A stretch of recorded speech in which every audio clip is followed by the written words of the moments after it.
আমি আমার মত প্রকাশের স্বাধীনতা নেই?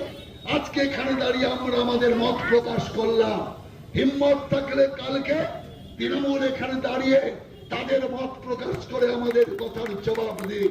কিন্তু যাদের হাতে জবাব নেই তাদের হাতে পুলিশ আছে। সেই কারণে এমার্জেন্সিতে ইন্দিরা গান্ধীর হাতেও পুলিশ ছিল, আর আজকে অঘোষিত এমার্জেন্সিতে মমতা ব্যানার্জির হাতেও পুলিশ আছে। কিন্তু ওই পুলিশ প্রশাসন দিয়ে ইন্দিরা গান্ধী টিকতে পারেনি। ৭৭ সালের পর জেলে গিয়েছিলেন ইন্দিরা গান্ধী।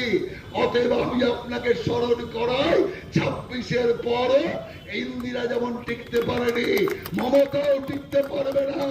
সেই কারণে আমি আপনাদের বলছি, জনতা জনার্দন ৩৪ বছরের পার্টি সিপিএম কে আজকে যে অবস্থা তৈরি করে দিয়েছে, বাঘকে বিড়াল বলবো না, ইঁদুর বলবো না, তার চেয়ে কোনো ছোট প্রাণী বলবো, এমন অবস্থায় সিপিএম কে নিয়ে গেছে যেটা তো দূরের কথা, এখন শুধু জামানত বাঁচাতে চায়, জামানত বাঁচাতে চায়।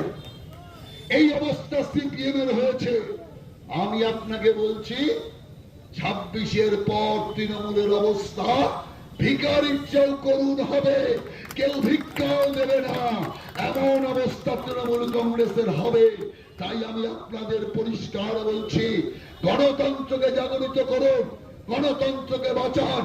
একমাত্র গণতন্ত্রই ভারত মাতার শক্তি, ভারতবর্ষের শক্তি।